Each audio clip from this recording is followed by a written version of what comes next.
आज सकाल 6 ठारू देवगढ़ जिला बारकोट ब्लॉक 49 नंबर जातीय राजपथ गोलाबंद छकठारे रास्ता रोक करा गोलाबंद विगत 3 वर्ष है पंचायत भाव घोषणा होता प्रशासनिक अवहेला जो पंचायत गृह निर्माण अटकी रही जहाँफल ग्रामवासी मैंने चाउल और भत्ता 5 किलोमीटर दूर निकटस्थ बंपरडा पंचायत उपर निर्भरशील थे। ग्रामवासी मैंने नूतन पंचायत गृह निर्माण दाबी रे आज 49 नंबर जातीय राजपथ को दीर्घ समय धरी अवरोध करते जहाँफल रास्तार उभय पार्श्व शह शह संख्यार गाड़ी मोटर अटकी रही और यातायात बाधाप्राप्त होता। आम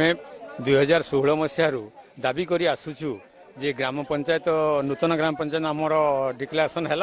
से अनुसार ग्राम पंचायत कार्यालय यही गुलाबंद ही हो अन्न कहीं हरा ये प्रशासन महल कौन कर प्रशासनिक महल से मझे राजनैतिक परिस्थिति पसई देकर बाहर को नहीं जाए चाहूँ अन्य जगह को कि आम जो स्थान दौचु से स्थान नक अन्य स्थान को नापी चाहूँ जहाँफल कि ये विधवा भत्ता वार्धक्य भत्ता जो पाँच जो बुढ़ा बुढ़ी माने से माने नाही नथिबा असुविधार सम्मुखीन होउछन्ति। ता सहित जो आम सरकार जो 5 केजी चाउल राशन कार्ड गणिक देइछि परिवार जन पिछा 5 केजी चाउल से चाउल को मते साने बाध्य होइरि एठु गाड़ी भड़ा देइरि 5 किलोमीटर जाइरि बंपड़ा ग्राम पंचायत साने ग्रहण करूछन्ति। हमर दाबी एही ग्राम पंचायत कार्यालय एही गुलाबंद स्थान आमे देइथवा स्थान रे तयारी करा जाऊ। देखो आमर बारकोट ब्लॉक ये हूँ गोलाबंद नूतन ग्राम पंचायत ये नूतन ग्राम पंचायत गृह निर्माण 2016 मसीह अद्यावधि 3 वर्ष बीतीगला प्रशासनिक को जिते बारंबार आम जनइले से आम कथा को कर्णगोचर करूना। नूतन ग्राम पंचायत गृह निर्माण आम 1627 नंबर प्लट टी देलु ताकू से खंडन कर अन्यत्र नापी सब चेष्टा कर तेणु तारी विरोध में आम राजरास्ता अवरोध करूँ। जिलापाल एसपी सब कलेक्टर डीपीओ बीडीओ तहसीलदार चेयरमैन सरपंच समस्त को जनाई आगामी दिन में जदि प्रशासन यदि आम कथा को कौन प्रकार ग्रहण न करती ताहले आमे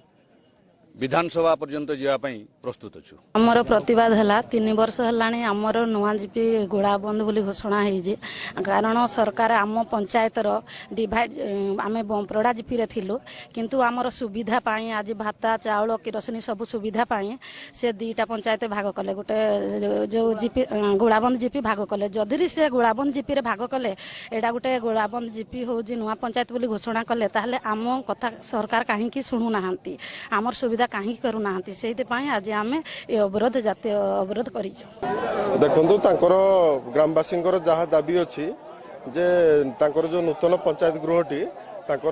गाँ भितर निर्माण हो से जो प्लॉट रे करने दाबी करुँच से प्लॉट टी जंगल किसम आम प्रतिश्रुति देलु जे आम डाइवर्सन प्रपोजाल पठेबू डाइवर्सन प्रपोजाल अप्रूवाल हैला परे तांकर सही प्रस्तावित जगार जो जगार ग्रामवासी दाबी करुँच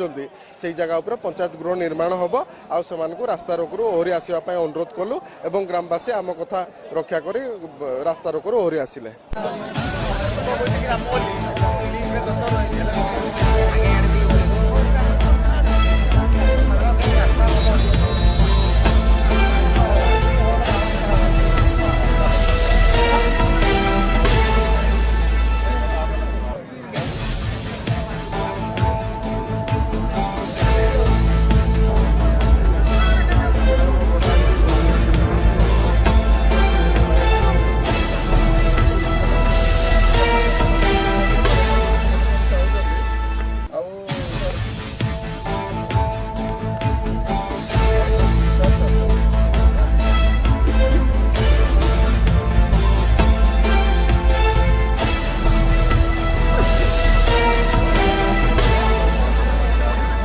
तेबे प्रशासनिक अधिकारी राजीव लोचन बेहरा